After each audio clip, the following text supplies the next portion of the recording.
فرید کی زبان۔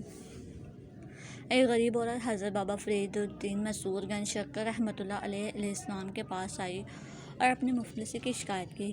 اس کی بیٹیاں شادی کی عمر کو پہنچ گئی تھیں، لیکن اس کے پاس کوئی مال و اسباب نہ تھا۔ بابا جی نے اس کی بات سنی اور اس کے لیے دعا فرمائی، لیکن وہ عورت بابا جی سے کچھ لینے پر بضد رہی۔ بابا جی نے فرمایا، بی بی، سب خزانے تو اللہ کے ہیں، اس سے مانگو، میں تو خود اس کا ایک ادنا سا غلام ہوں۔ لیکن وہ عورت بولی، آپ اللہ کے نیک بندے ہیں، آپ کے در سے خالی نہیں جاؤں گی۔ آخر جب اس عورت کا اصرار حد سے بڑھ گیا تو بابا جی نے فرمایا، اچھا جاؤ اور کوئی مٹی کا ڈھیلا تلاش کر کے لاؤ۔ وہ عورت مٹی کا ایک ڈھیلا اٹھا لائی۔ بابا فرید رحمۃ اللہ علیہ نے 3 مرتبہ سورۃ الاخلاص قل ھو اللہ احد پڑھ کر مٹی پر دم کیا تو اللہ کی قدرت سے وہ مٹی سونا بن گئی۔ آپ رحمۃ اللہ علیہ نے وہ سونا اس عورت کے حوالے کرتے ہوئے فرمایا، لو بی بی، اس سے اپنی بچیوں کی شادی کا بندوبست کرو۔ وہ عورت شکریہ ادا کرتی ہوئی چلی گئی، لیکن سونا بنانے کا نسخہ اس کے دماغ میں بیٹھ گیا۔ گھر جا کر اس نے مٹی کے کئی ڈھیلے اکٹھے کیے، سارے گھر کو پاک صاف کیا اور خوشبو سے مہکا دیا۔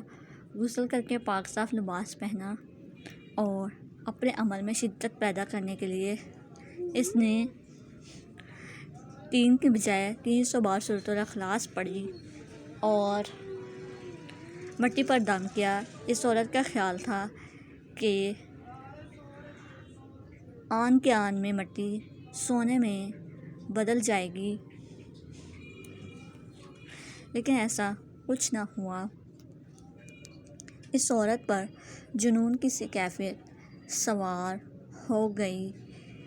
وہ بار بار سورۃ الاخلاص پڑھتی اور مٹی پر دم کرتی، لیکن مٹی مٹی ہی رہتی۔ وہ 3 دن تک سورۃ الاخلاص پڑھتی رہی، لیکن سب بے سود رہا۔ آخر وہ مٹی اٹھا کر بابا فرید رحمۃ اللہ علیہ کی خدمت میں حاضر ہوئی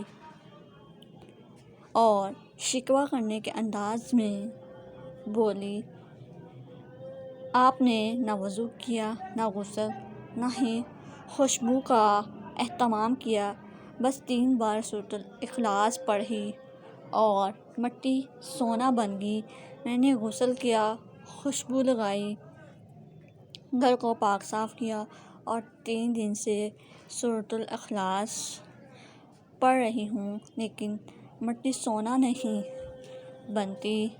بتائیں میرے عمل میں کیا کمی ہے؟ بابا فرید رحمۃ اللہ علیہ کی آنکھیں نم ہو گئیں۔